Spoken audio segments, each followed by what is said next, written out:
Assalamu alaikum. Hi, Oracle, Reiki, spiritual healer. And we're talking about a consistent upbringing.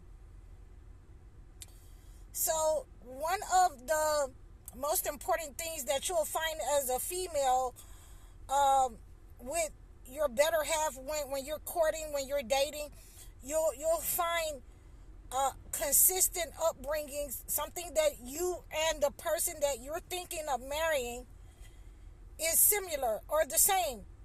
So, when you go and visit his parents' house, you'll find out that, you're not left alone. You're going to be, supervised. Now, those kinds of supervised visits with the parents is so that you can ask questions and find out, about this person's beliefs. You can find out about this person that you're thinking about marriage. I would say, no more than a year or a year and a half that you should be courting this person and getting to know this person. And we're going to get into some of the things that you should be asking the parents and you should be looking at with the person that you're thinking about marrying while you're in that courting process. One of the things is to ask the parents, what their religious beliefs are. So if they start saying, I'm a Catholic and, my husband was a Protestant, or my husband was a Baptist, and when, he we don't have a certain set of rules and faith. And that opens up another question, and I've certainly been down this road before. Where, when I was in the courting phase of two of my husbands, I asked the parents, did they believe in God? I asked the parents, had they ever,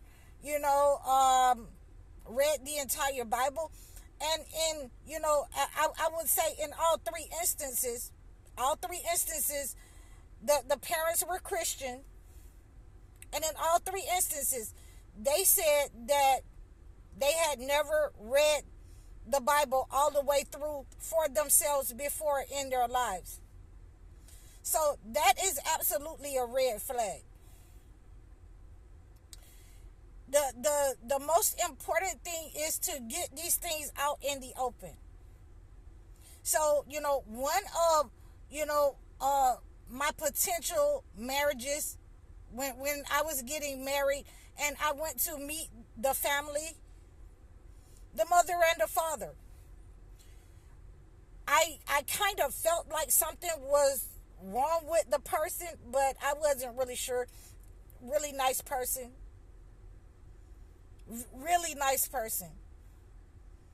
But I kind of felt like something was wrong, but I couldn't put my finger on it. So when I got around the parents started to say things in a belittling way in front of me to the person that I was courting. They started to say things to me in a belittling way. And one of those things is, you can come on and join in with us and you're praying to Jesus over your food, knowing that I'm not a part of your religion. And I have to pray to reject that. Every time someone does that, I have to pray to reject it. Or you'll have red flags from the family member or the family members within the family structure, the unit of them knowing that it's Ramadan, and then they're going to offer you some food, or they're not trying to have an understanding that you're of a different religion and a different faith. Even down to some of the red flags that I have seen within the family members, and I'm talking about my marriages, that they'll know that it's time for me to pray. It's Ramadan, and Muslims pray 5 times a day. This was the red flags now that I'm giving you within the family before we actually got married. And these are some of the things that I look back and I overlooked with the family with this person. When it's Ramadan and it's time for you to pray, and you go to pray in a separate spot from the family, and then a family member start praying real loud in another room, or and it's like they're praying, trying to pray against you, or trying to overthrow whatever you're praying to God for, or they're trying to out talk you, and you're supposed to pray aloud, but not so loud that it's disturbing to someone.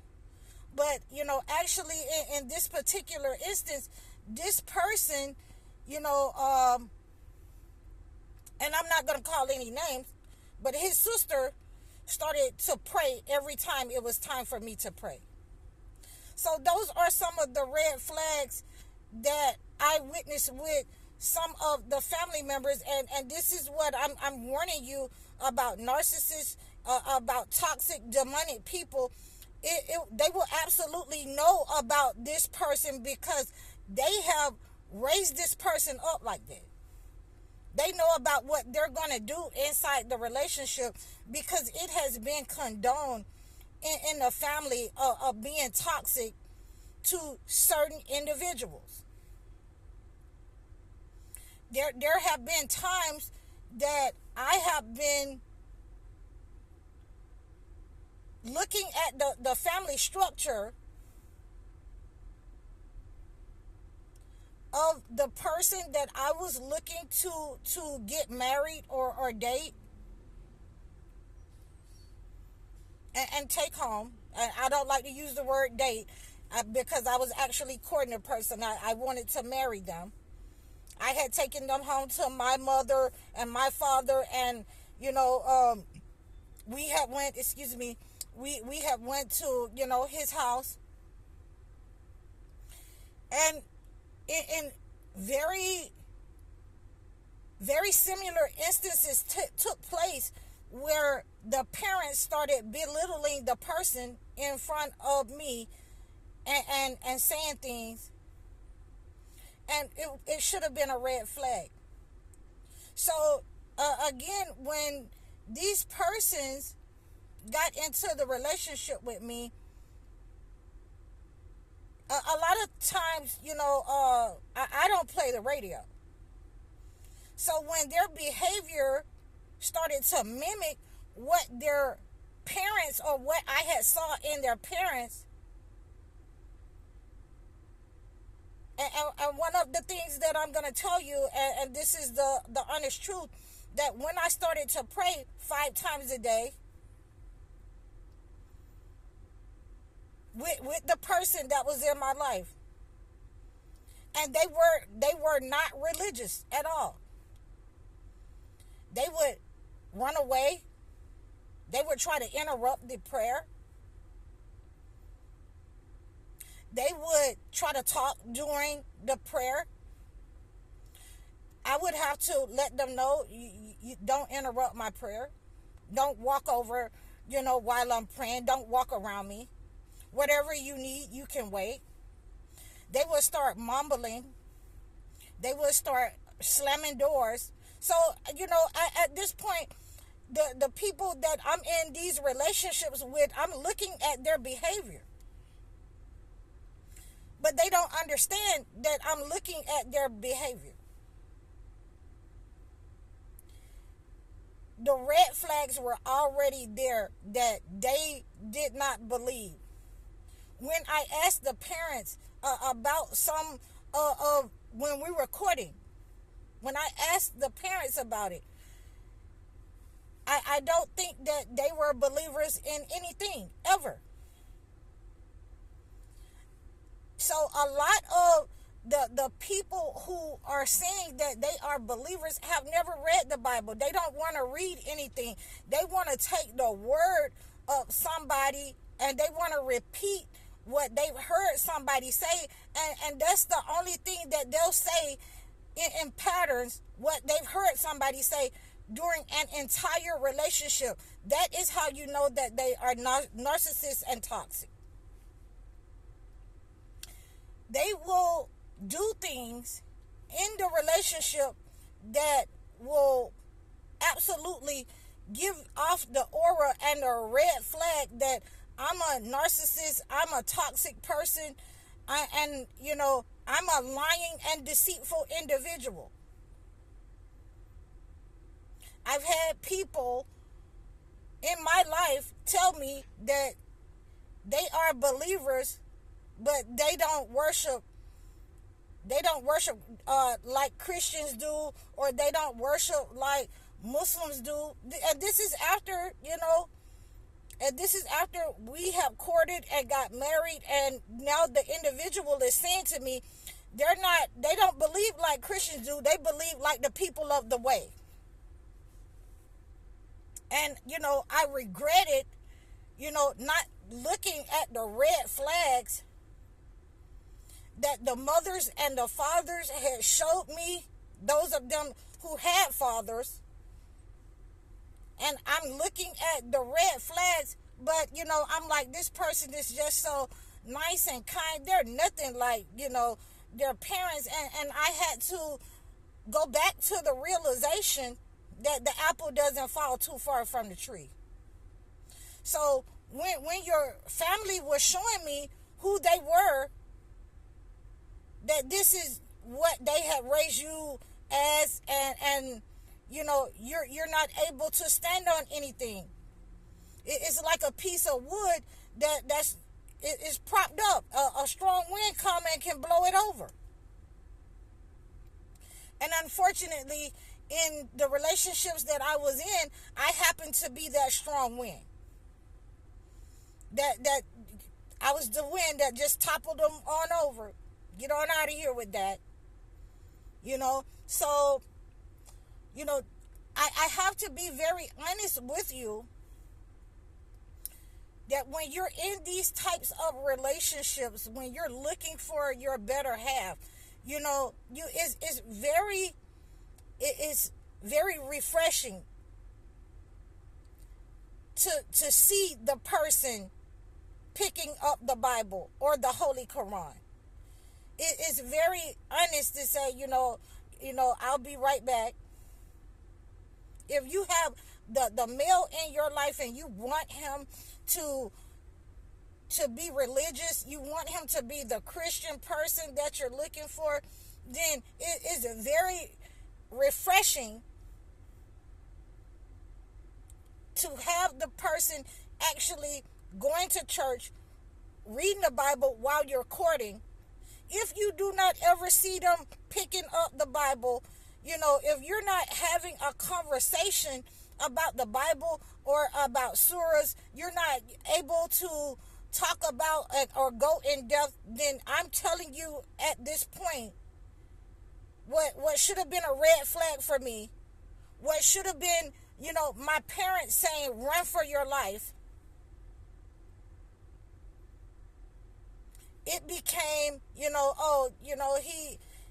he's a believer because he can say certain things. And when you realize that for 10 or 15 years, he's saying the same thing that he heard his pastor say when he was 18. He's stuck in a loop. He's stuck in a pattern because he's, not going to pick up a book. He's not going to pick it up and read it. When you have to understand the person that you're getting involved with is a toxic person, is a demonic person, has multiple demons, addicted to telling lies, to covering up their behavior, to having their family members cover up their behavior. There's only one of the people that I know while I was courting that their family did not cover up their behavior, did not justify their behavior. So when you're seeing those red flags manifest, and I'm telling you that they're gonna manifest before you get married, because the evil entity, the evil family member, the person that you're trying to court, and your potential husband, I'm saying husband, I'm a female, he's gonna manifest what he's about. If you do not ever see him, stop and pray, if you don't see the family, going to church, if you don't see them, putting certain parameters on the male in the house, if you don't see the mother and the father having a close relationship, then you should absolutely run. When you learn about what the parents were like in the man that you're courting, when you learn what the parents are like, and the parents are justifying their actions, and they're justifying the actions of the person that you want to marry, if they're doing it, then they've absolutely created a person that you don't want to get entangled with. And that's why I say after a year, after a year and a half, you're gonna see those red flags, whether this person is able to be a spouse, whether he's having behavioral problems, whether he is having problems that wasn't solved at home, whether his self-esteem has been affected by the way that his parents have treated him. That person will manifest in a relationship that, they can be 2 or 3 different people, because they absolutely are. They are filled with negative energy. They're one of those people, when you are in a relationship with those kinds of people, they're going to do negative things, because this has been the norm for them in their house. And they're coming out of their house, jumping off the porch with their family into your life, a marriage. And they're going to do the same thing that their parents have let them do. And they're going to manifest that, I'm not going to try to do anything right until I see that you're going to leave. Then I'm going to try to run and hurry up and love bomb you. I'm going to try to hurry up and give you something that, I'm back at the potential that I walked into the relationship at, when they have never been there. And looking back at, past relationships, things that I should have noticed, that this person, they're going to, get better because they are with me. And for a minute, it worked. They did get better. They started wanting something different out of life. They started, fixing themselves up. They started buying new things. But it never changed the fact of the low self-esteem and the I'm going to have my way behavior that the parents had nurtured in the family household, the lifestyle. And this goes extremely well, whether it's male or female. This goes extreme for the oldest child and the baby. That they will absolutely try to love bomb and to have their way, knowing, and the family knows that they are toxic. So these are some of the examples that I'm giving you, from, past relationships that I have encountered with the family, with the individuals that were absolutely red flags, and you would need to understand how to discern what the behaviors are with the parents to discern what your life will look like in the future. So if you want to talk to me more about, life coach and love and relationships, you can drop comments in my email or email me below. You may also reach out to me. My phone number is also listed in the comment section below, in the description for my comments below. I'm High Oracle Reiki Spiritual Healer. Assalamu alaikum.